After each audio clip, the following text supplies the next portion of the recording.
Hi, everybody. My name is Jason. I'm Caden. I'm Jaden. I'm Nicole. I'm Eli. And we are the Yahuwah and the Torah channel, and this is the unknown commandments of Messiah Yahushua. And everybody knows Messiah Yahushua as Jesus the Christ, and there were no J's in Hebrew, and so it is very important we get the names of our Creator right. And the name God is an actual pagan name, and there are many gods, but there is only one uppercase Elohim, Elohim Most High, and his name is Yahuwah. And we are those people who believe that the laws, statutes, and commands are good for all days, for all generations, until the end of time. We believe that they are not a burden. We believe that they are very easy to handle.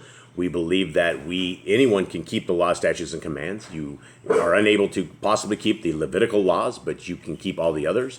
We should be doing this, and they will increase your life. They will enhance your life. And Jade, if you'll reach back there and actually pet Leo for me, if you would, I appreciate it. We always have 10 pit bulls, and they're always kind of a distraction, but they're kind of a part of our life, and so we have to deal with them. And so you will hear ears flapping, things licking, and just oddness with the dogs here. And there's absolutely nothing we can do, but we can teach and we can read with you guys, and that is what we are looking for. Caden, how you doing? Good. Jade? Good. Eli? Good. Nicole? Good. Everyone all right? All right, and so I want to talk today. Today is the day we've actually been waiting for. This is the day.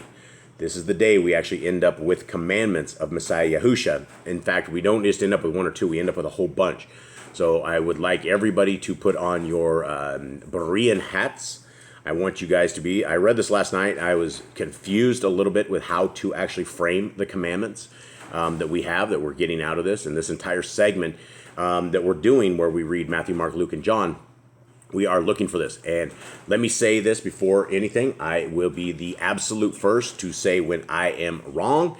Caden was right yesterday, I was wrong, and so he was better schooled than I was. And in Luke 5, it actually gives us a little bit more information. Let's go over that yesterday, what happened. So we had Messiah Yahushua, and he met up with Kepha, and he met up with Andrai, and then he basically said, follow me. And that was the discussion that I had was, you know, what kind of pre-dreams did these guys have, or what kind of what is it that they would just go and they would follow a guy who just came up, said, follow me. And then Cade said, well, you know, there was something else that happened.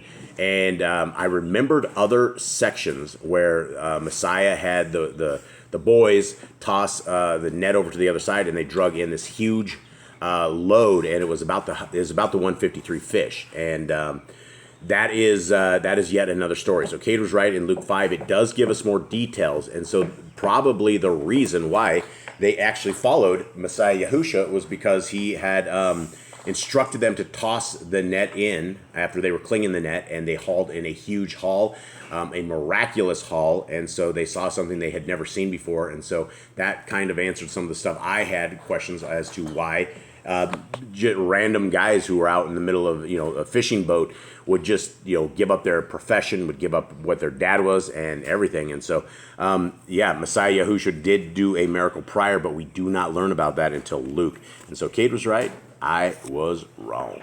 All right, we are in month 7, and it is the 7. Where are we at? We're on. This is the third day. We're on third day of the week. It is the 8th day of the month. Now it says, okay, so that's the confusing part about this, Eli, where it says High Sabbath right there. Everybody would look at that and they would see that it looked like High Sabbath. It's not High Sabbath. That was actually for the first. So this is a calendar that we put together, that Eli put together, and so we are getting our calendar dialed in. But it is in 2 days.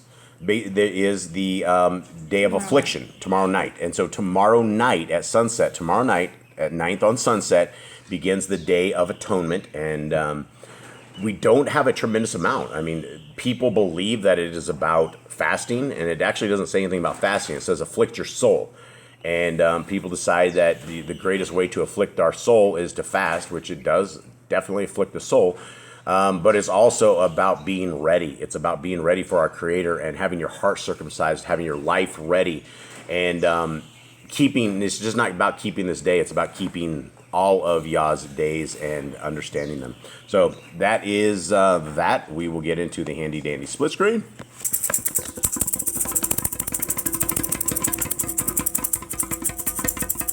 And we made it. We actually made that. That's like the first time in 7 months we actually did that on time.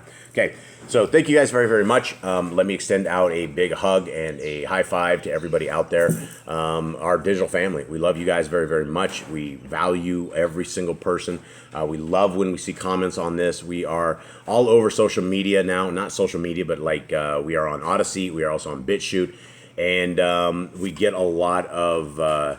Boss Clan gets a lot of flack. We are, I guess this is what you would call the front lines of a spiritual battle. And it is amazing that we are here. It is an amazing place that Yah has put us. And we are doing what we possibly can to teach and read with you guys. And, Messiah Yahushua is a huge piece of the puzzle.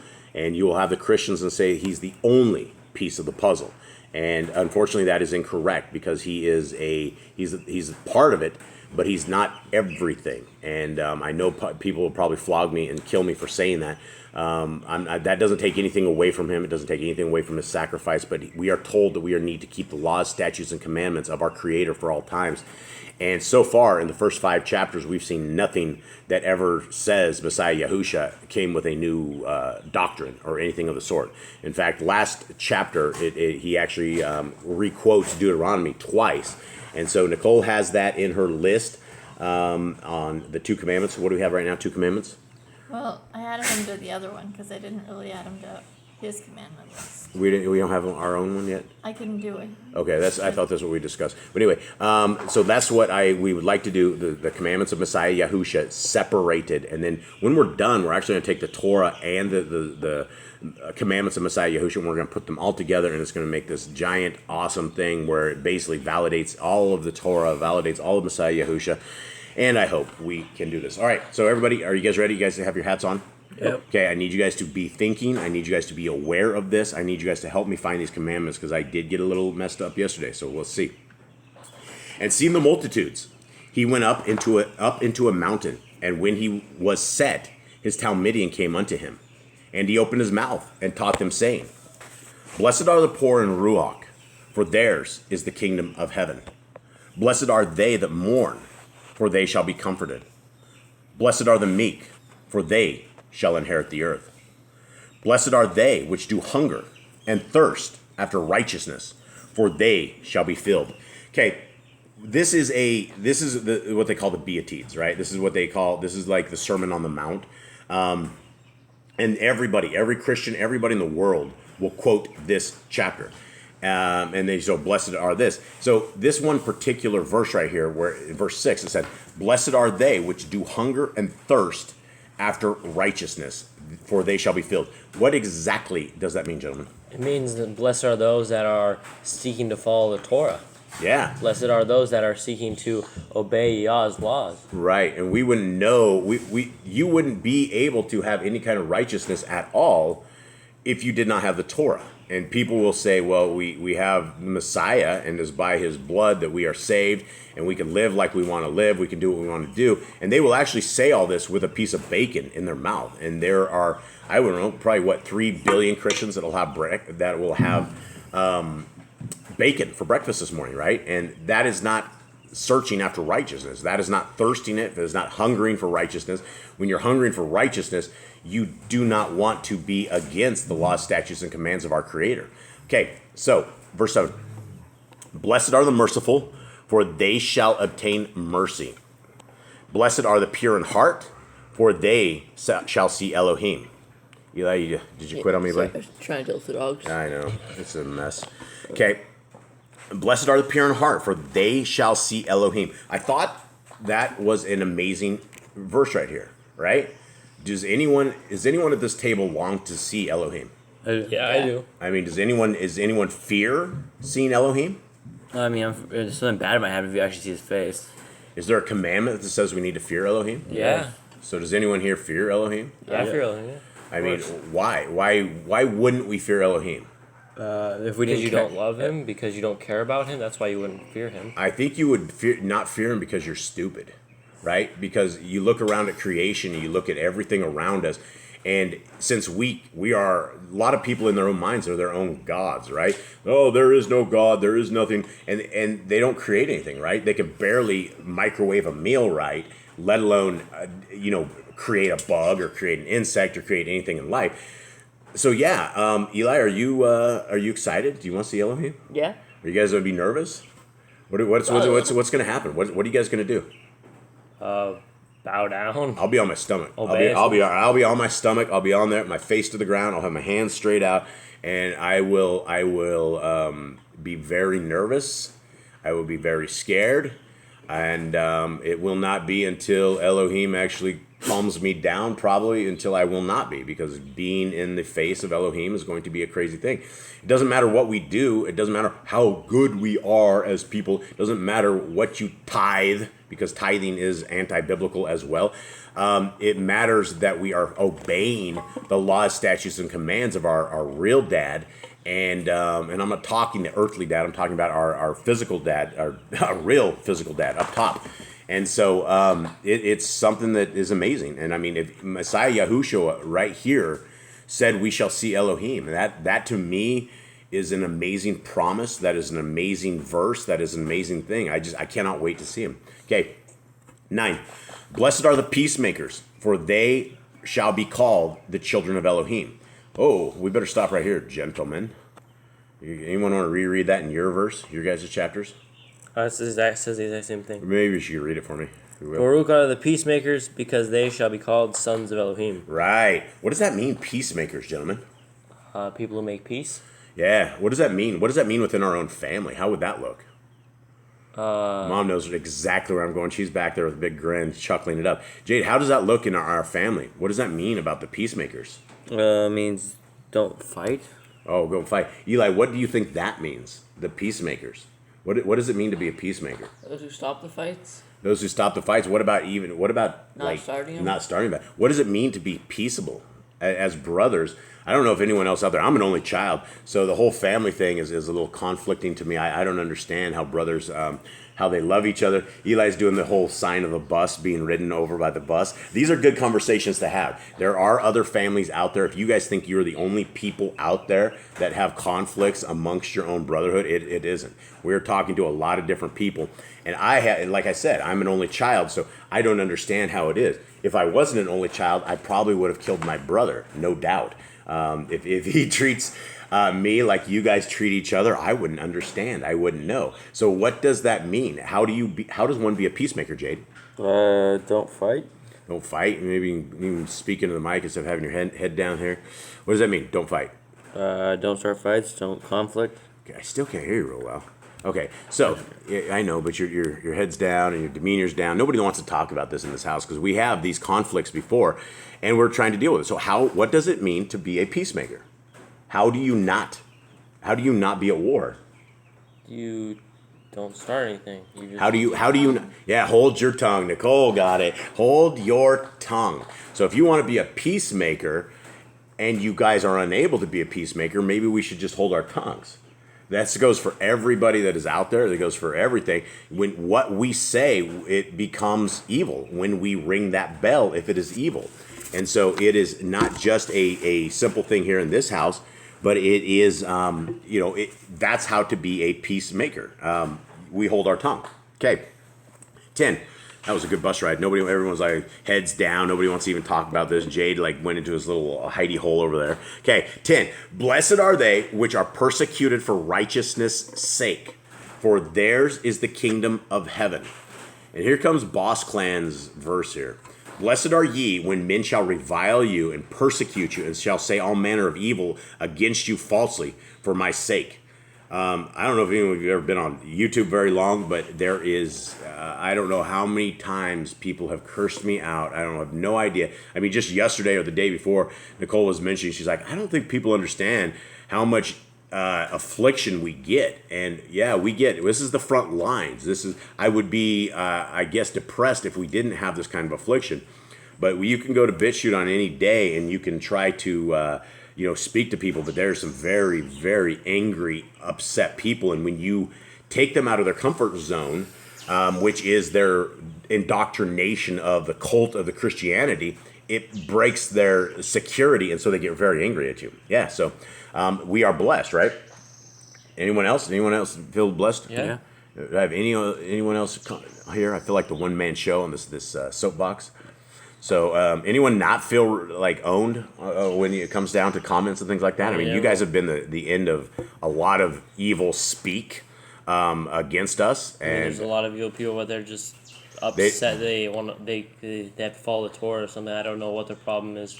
well, they don't believe the Torah is for them, and so we're teaching to them a different doctrine than they have ever heard. And it almost shows an inhumane side of people when you bring up the law. It shows up an almost demonic side to them. It does, and it makes people very, very angry because they don't believe they believe, like the one guy the other day, he says that he keeps all of the law because he loves his neighbor as himself, and that was as he was like yelling at me, and then he's like, then he goes off and he's like, oh, you're gonna get yours, you're gonna get yours at the end. I'm like, okay, all right, thank you, I appreciate that, have a nice day.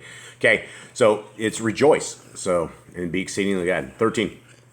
Actually, no, I missed that one. 12. 12. Rejoice and be exceedingly glad, for great is your reward in heaven. For so persecuted they the prophets which were before you. Ye are the salt of the earth. And I'm not saying we're persecuted by the prophets. They it doesn't happen like that, right? We're not burned at the stake yet. I mean, I'm sure there will be a day where heads will roll, but that's not here yet. Okay, ye are the salt of the earth. But if the salt have lost his savor, wherewith shall it be salted? It is therefore good for nothing, but to be cast out and to be trodden under the foot of men. Okay, what does that mean, gentlemen?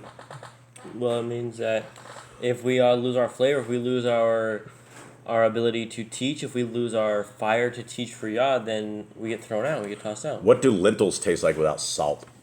Plain. Plain. What does food taste like without salt? Plain. Yeah, what does modern Christianity seem like to us? Plain. Yeah, it just seems plain, and it seems like it's lost its salt because there's, yeah, they seem a little salty, but it's not the same kind of salt we're talking about here. Yeah, they are. The Christians are very salty, folks. They're not happy. And one thing is they're supposed to love their neighbor as themselves, but you bring up the law, and I don't know what kind of neighbors they have, but they obviously don't like their neighbors. Okay, 14. Ye are the light of the world. A city that is set on a hill cannot be hid. I mean, that's fairly obvious, but how are you, Eli, the light of the world? How are we the light of the world? By showing people the Torah? By living it, by not just by showing them, but by doing it, right? When people see others, especially, that's a lot of the reasons that I like to tell people our afflictions. We are living in the middle of a jungle. It is a wild time down here. Literally every single day could be the last day one of us are alive, because we have snakes that'll kill you. You have caterpillars that will send you into a catatonic shock. It'll stop your heart, I think, if you get enough of these caterpillars on you. And they're all around us. They surround us. And so when I send my kids out, I have to send them out with long sleeve shirts on and gloves.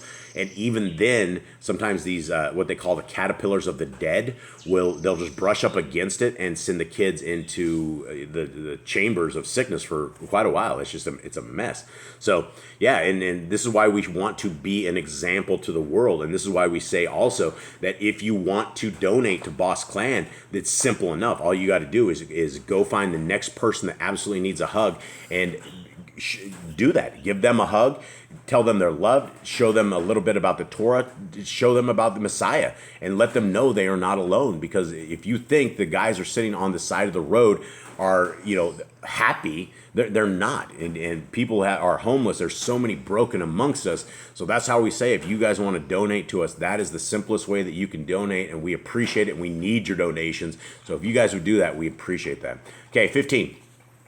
Neither do men light a candle and put it under a bushel, but on a menorah, and it gives light unto all that are in the house, right? And that goes on, right? First of all, it says that you are the light of the world. The city that is on the side of the hill cannot be hid. But how are you, Jade, a light of the how are you, where it says, how are you the light of the whole house, Jade? How is this possible? Because I teach.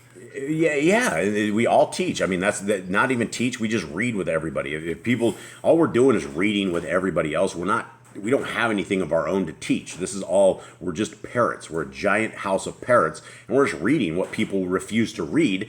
And it seems like we are in that generation where we are at the people have the attention span of about 60 seconds. And after that, if you can't break through to somebody in 60 seconds, they're not going to sit around for any of this stuff. They don't care. And so how do we give light unto all the house? What does that mean? Is the house our house, or is it the house or the world? What are we talking about, Cade?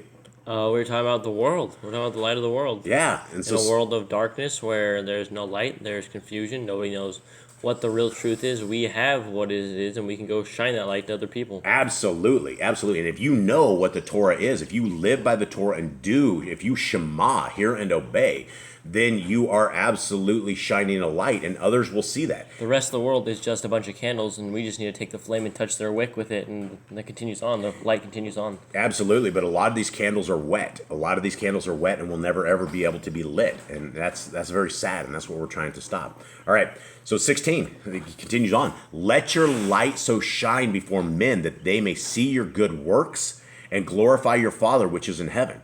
Well, there's that word works. Right? That's what Christians, they're like, Jason, you're in the works, so never going to get you to heaven. In fact, you're going to be judged even more because of your works. You're a horrible person.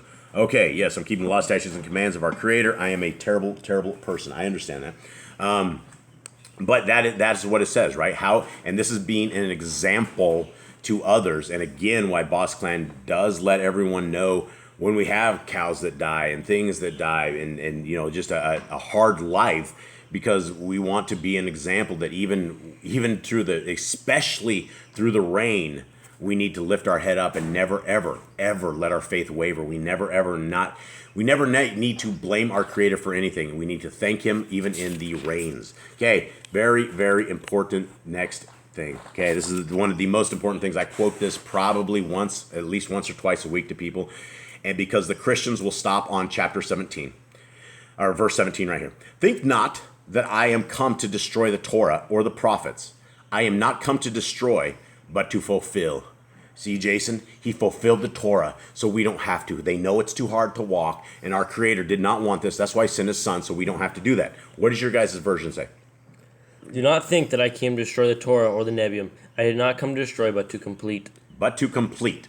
What to complete? What does that mean? Does that mean there is no more Torah? No, He came to complete the prophecies. He came to complete what was told that He said He would send salvation. He would send someone their way. Yes, He's doing what the rest of the duty was. It wasn't complete. It was like 95% complete. The Torah just needed one last piece of the puzzle to be put in. Then it was a complete puzzle. We needed Yeshua. And Yeshua means salvation, right? And so that's where the Christians will stop. That is their reading comprehension, and it stops right there. And that's not the end, because it says, "For amen, I say unto you, till heaven and earth pass, one yod or one tittle shall in no wise pass from the Torah till all be fulfilled." Okay, what does your guys' say? For truly I say to you, till the Shemayim and the earth pass away, one yod or one tittle shall by no means pass away from the Torah till all be done. All right, let's read that in the NIV, because most people don't know what a yod or a tittle is. So for truly I say unto you, for truly I tell you, until heaven and earth disappear, not the smallest letter, not the least stroke of a pen will by any means disappear from the law until everything is accomplished. All right, now, if you guys think that the Torah is gone, I would ask that you look out your window and see what you see. Earth. Yeah, do you see anything? Well, all right, guys, what do you see? Eli, what do you see out your window? I see a sky. I see I trees, see heaven. I see the earth. And I see earth. So what does that tell us if I see heaven and earth? That Means it hadn't passed It away. means the Torah is still in. It means there's not one letter or one least stroke of the pen. Now, does this qualify the letters of Paul, Brother Shaul? Is this we're talking about Brother Shaul? No, but He's not the Torah. He's not in the Torah, right? And he's definitely what he says goes against the Torah, and it because it adds to and takes away. He breaks Deuteronomy 4:2 with a lot of his writings, and I know a lot of people don't want to hear that, but that's the truth. We have to understand this. Okay, verse 19. Whosoever therefore shall break one of these least commandments and shall teach men so, he shall be called the least in the kingdom of heaven. But whosoever shall do and teach them, the same shall be called great in the kingdom of heaven. Okay? Anyone want to break this down? I mean, so here's some things. This is one of these verses that, what about the Christians? Because they break all the commandments, and they teach men so, right? That is their doctrine, is to do that. Will they make the kingdom of heaven? I don't think so. There's no spot for them in this chapter. There's nowhere to sit where it says, "Blessed are the law eaters that hate me and hate my commands." Yeah, and in fact, it's too bad, because I'd like to jump over to 2 chapters into Matthew 7, because this goes into Matthew 7. And Messiah Yahushua actually says, and we'll get into that in 2 days, he says that you will be told to depart from Messiah Yahushua if you're lawless, if you're Torah-less. And so if you're Torah-less, I think wherever verse 19 is for people that are in the Torah and they mess something up. They somehow mess something up, and they are teaching them. But for the majority of it, they're teaching the Torah correctly. Okay, for I say unto you that except your righteousness shall exceed the righteousness of the scribes and Parashim, ye shall in no case enter into the kingdom of heaven. Okay, the Christians will run with that right there, and they're like, well, it says right there, unless we are more righteous than the Pharisees. And people do not understand the Pharisees were not righteous. The Pharisees were lawbreakers. They took and they added to the Torah. They take away from it. Judaism is a religion of evil, and a Messiah Yahushua preaches against that. He fought these guys. That's what he was doing. And we're told to guard the laws, statutes, and commands of our Creator for all times. 53 times in the Old Testament. 21. Okay, here it comes, guys. We've got to figure this out. Ye have heard that it was said by them of old time, you shall not kill, and whosoever shall kill shall be in danger of the judgment. Here it is. But I say unto you, that whosoever is angry with his brother without a cause shall be in danger of the judgment, and whosoever shall say to his brother, Raka, shall be in danger of the council, but whosoever shall say, you fool, shall be in danger of the fire of Gehenna. Okay, what did your guys say? Did your guys say Raka? Mm-hmm. What does that say? You lay the footnote. An Aramaic term of contempt. Okay, this is talking about a brother. Now, first of all, let's define who are the brothers. Who's a brother?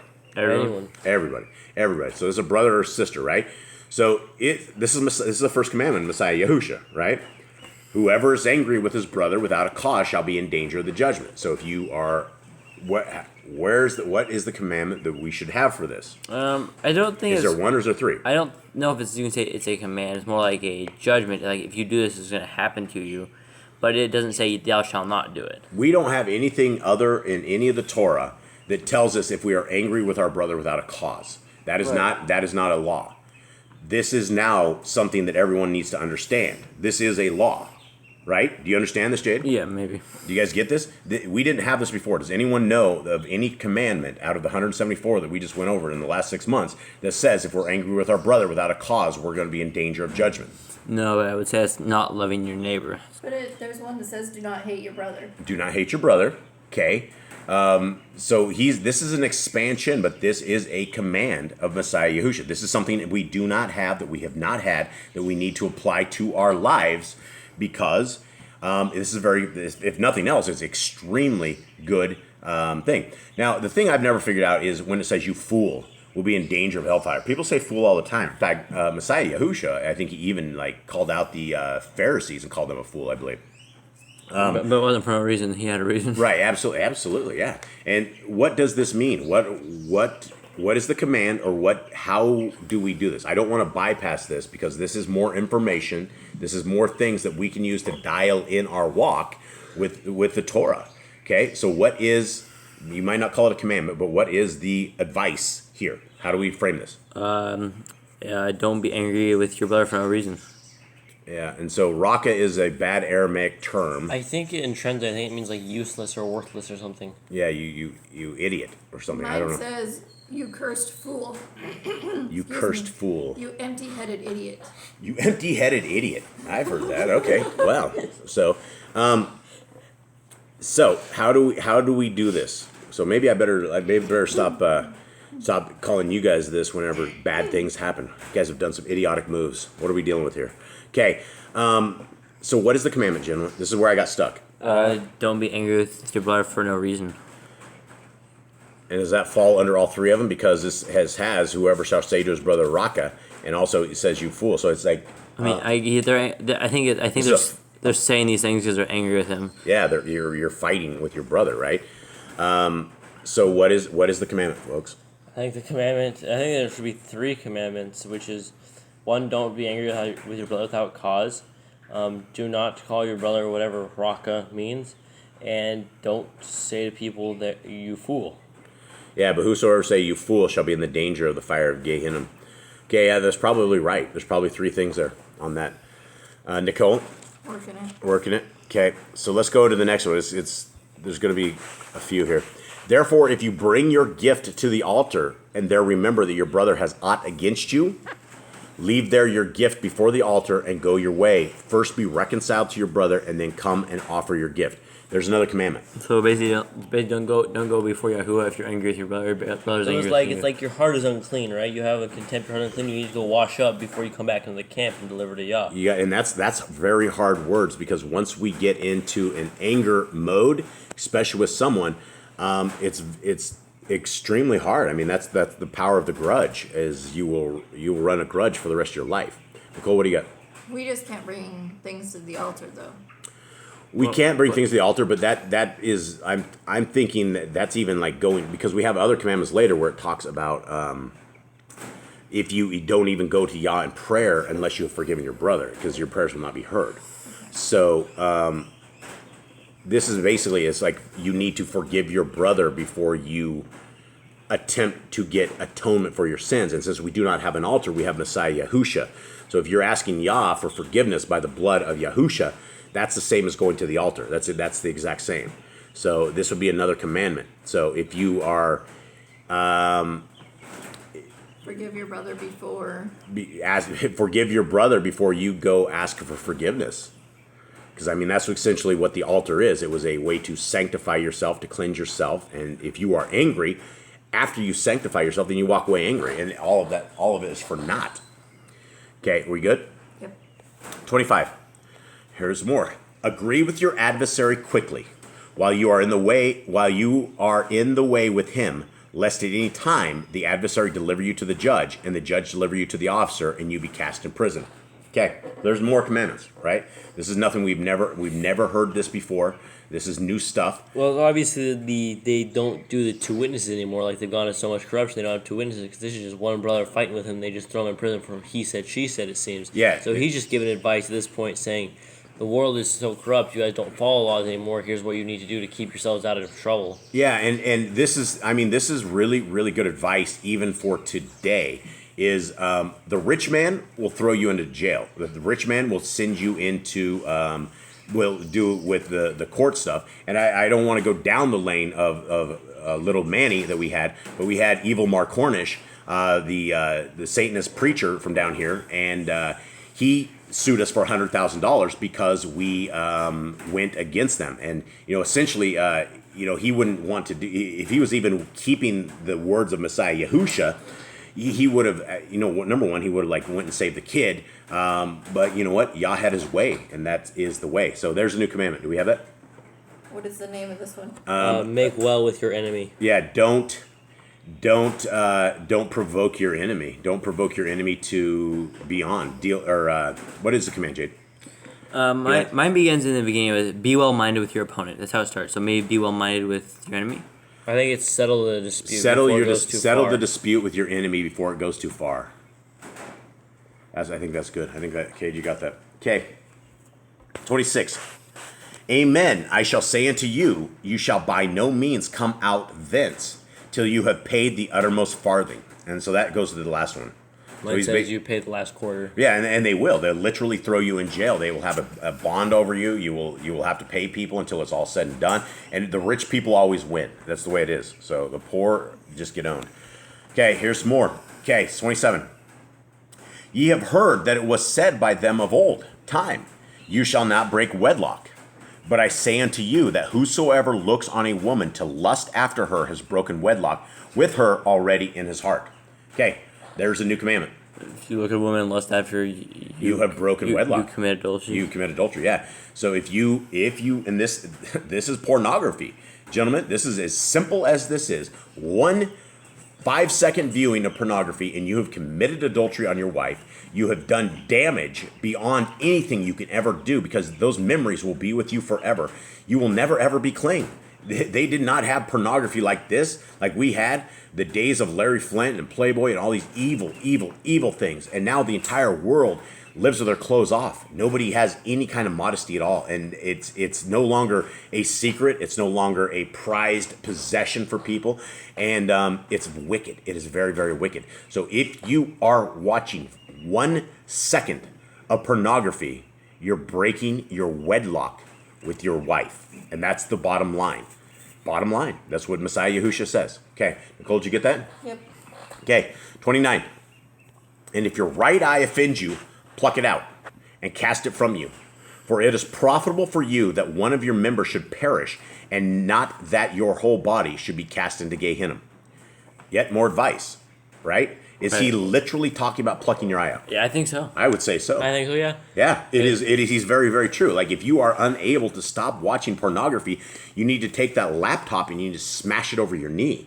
You need to take your computer and you need to turn it off. You need to turn your internet connection off. You need to do whatever it is to stop doing what you are doing. If you are unable to do this, pluck your eye out, because it's better to go into the Shaimaim blind than it would be to be put into Gehenna, to have both hell. your eyes and just Yeah, absolutely. This is a very good thing. So, Nicole, you got this? Name the commandment. pluck your eye out. If you can't stop doing evil, do whatever it takes to stop the evil. I mean, and that means if you're a pedophile, you better just cut your hands off. Just cut your hands off. Don't do that, right? Pluck your eyes out, cut your hands off, something of the sort. I mean, obviously. Okay, 30. And if your right hand offends you, cut it off and cast it from you.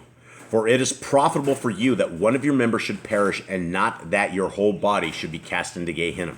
Okay, I think that would go into the other one. The right? previous one. It's the same thing. Yeah, cut the hand off. Okay, 31. It has been said, whosoever shall put away his woman, let him give her a writing of divorcement.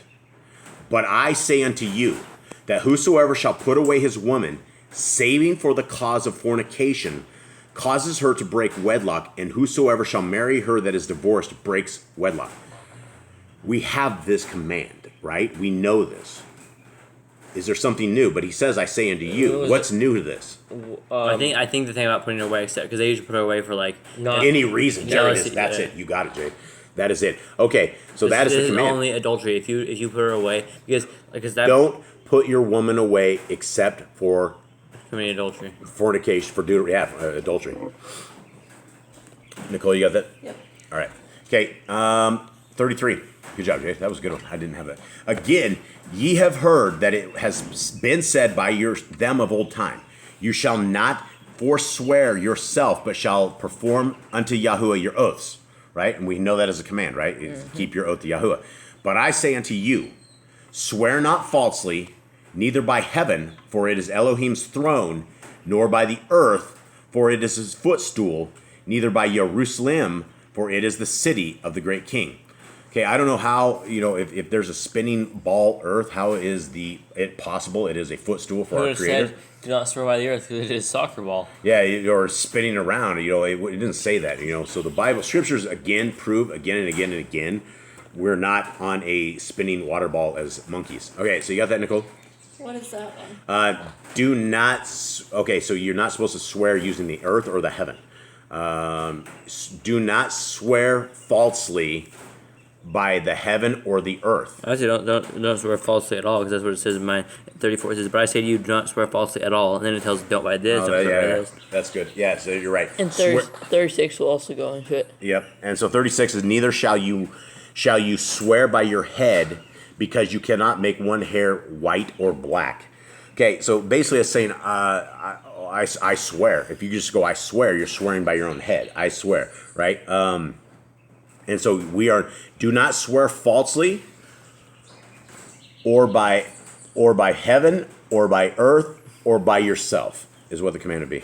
Or by Jerusalem. Did you catch that or no? Yeah, but it shouldn't just be do not swear falsely at all. It should, yeah. I mean, the bottom line is don't swear falsely.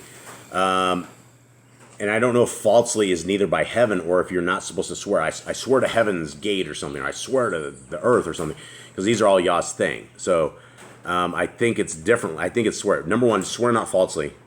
Then it does have a semicolon. I don't know what that means. Let's look in, what does it say? Swear falsely neither by heaven nor earth, nor by yourself. Yeah, do not swear falsely. Do not swear by heaven. Do not swear by earth. And do not swear by yourself. Okay. Okay. 37. But let your communication be yea, yea, nay, nay, for whatsoever is more than these comes of evil. Okay. Is this added to the last one?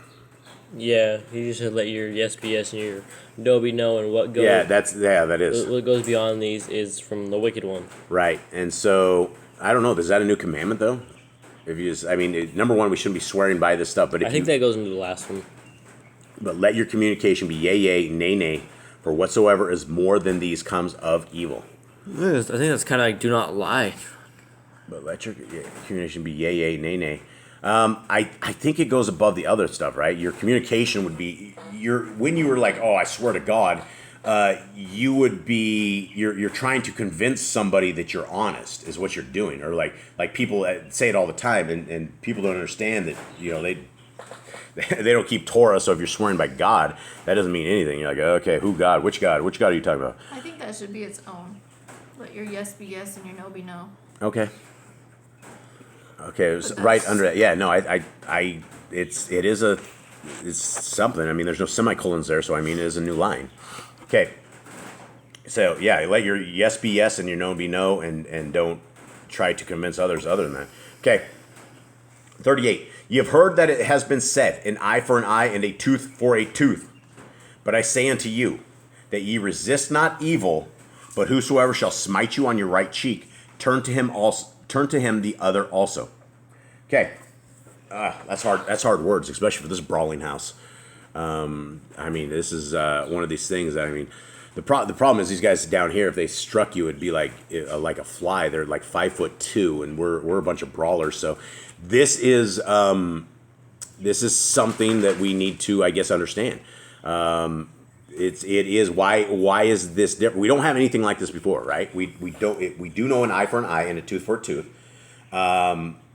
But this guy who, if they slapped you on the cheek, he's not knocking your tooth out, and he's not knocking your eye out, unless he does like a John Jones eye poke or something. I don't know.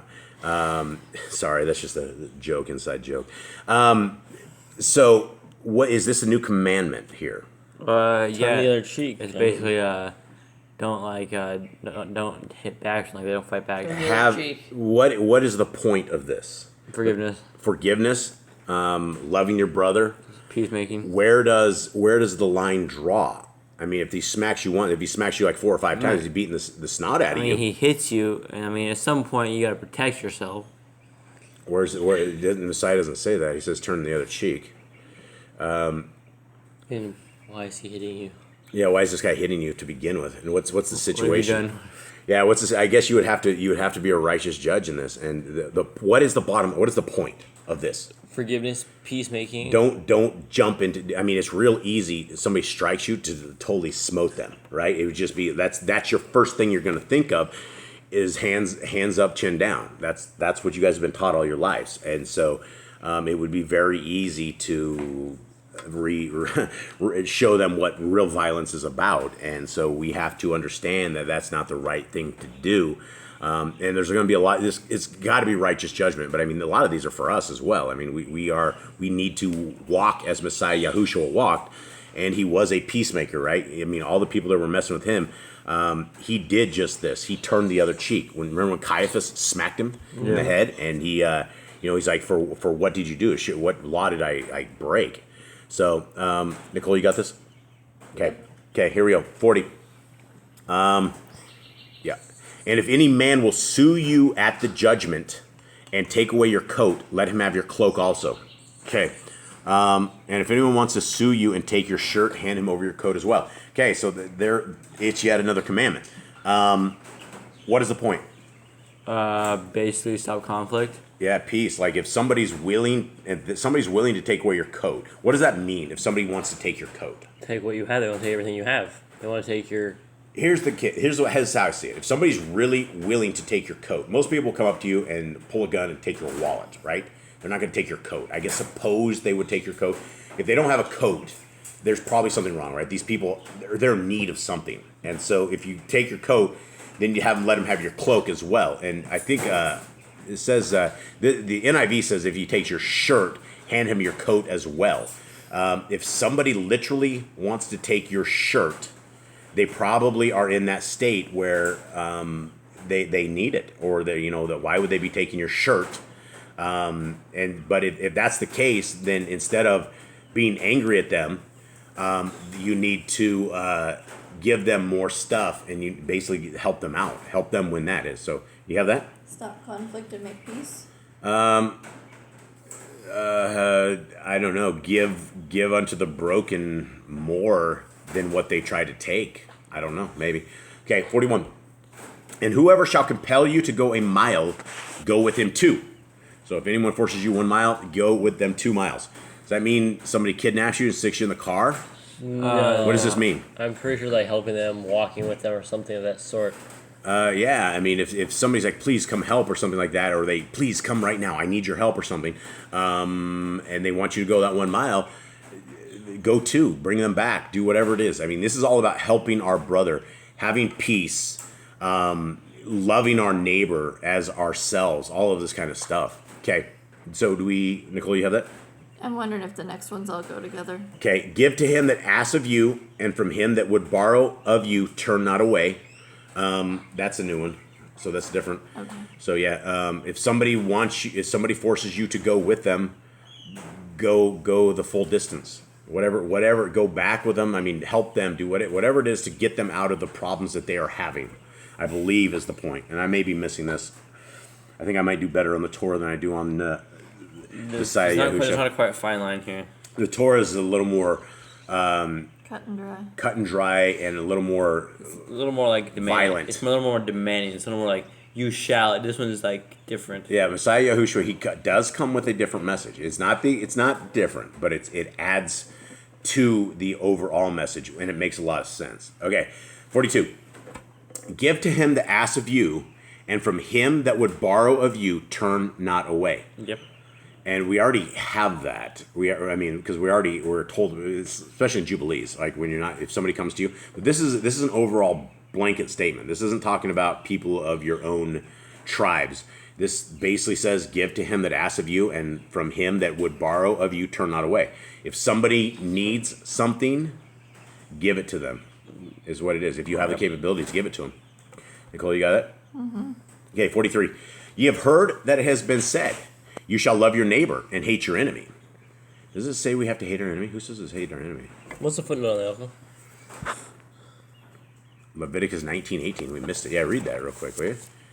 I don't remember us. We're supposed to hate our enemies. What's the context of this? 19:18. Do not take vengeance or bear a grudge against the children of your people, and you shall love your neighbor as yourself. I am Yahuwah. 19:18? That's what it said. It said that. So that's like before love your neighbor, and it's only for love your neighbor. There's no footnote for hate your enemy. Okay, yeah, that is love your neighbor. Yeah, so the footnote. Yeah, I don't know about hate your enemy. That's probably a tradition or something they've been told. They go against the other nations. Like we hate our enemy, but everybody hates their enemies. That's just the way it is. Everybody hates their enemies, and we're supposed to love them. But I say unto you, 44, love your enemies, bless them that curse you, do good to them that hate you, and pray for them which despitefully use you and persecute you.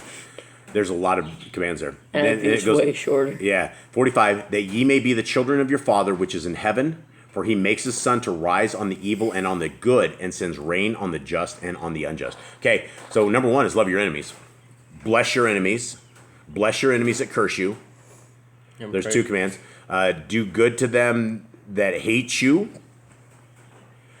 Pray for your enemies. Pray for the enemies which despitefully use you and persecute you. So there's like 3 or 4 commandments right there.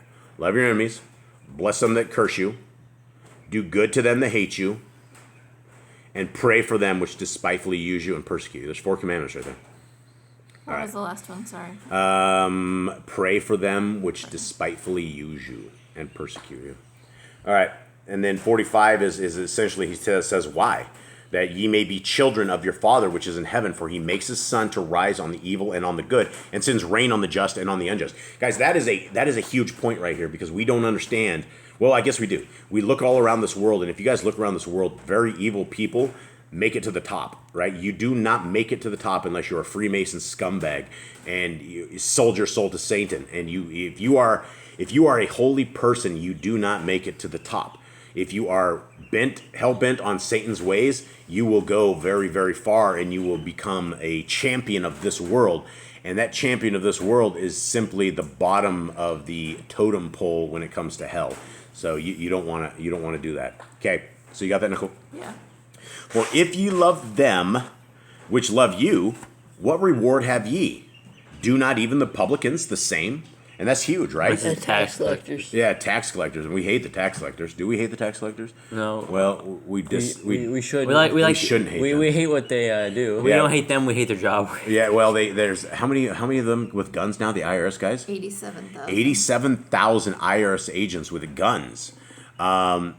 I don't know, and do not even the tax collectors do that? Yeah, so We love the people. We hate their job. Whatever they do to us. yeah, I'm sure they're I would say they're probably good people, but they made their lifetime extorting people. I don't know if they're good people, but these are hard things to figure We must out. pray for them. And Yeah, bless we must them. pray for them, and we must bless them, and that is hard. We've oftentimes blessed our enemies in prayer, and it is hard to do that. And we were always blessing Mark Hornish, and then he died.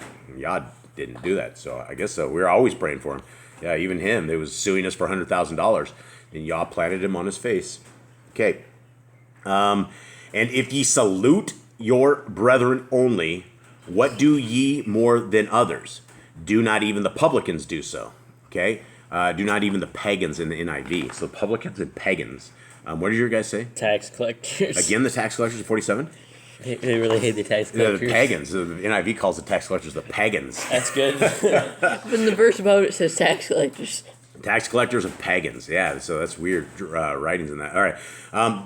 Be ye therefore perfect, even as your Father which is in heaven is perfect. So Let's walk before me. Yeah, walk before me in perfect. Was But 46 or 47? no, he's just basically saying, he's explaining it, that what good is it for you to love the people that love you, because that's easy to do, but it's hard to love your enemies and try to understand them. But 48 is a commandment, Yes. but it's actually a Torah commandment. So we just want to do that, and I guess that is it. And we have some dogs that are getting a little rowdy. And before they start howling, I guess we better say goodbye. And we love you guys very, very much. Thank you guys for watching this. Thank you for listening. We love you all. And Jade, Tonight's Youth for Y'all Spanish. Youth for Y'all Spanish, unless we have some horrible things that happen. And so look for us. We will. It's not going to be live, but we will get there. The dogs are getting excited. So before they howl, we will say goodbye. All right, shalom. Shalom.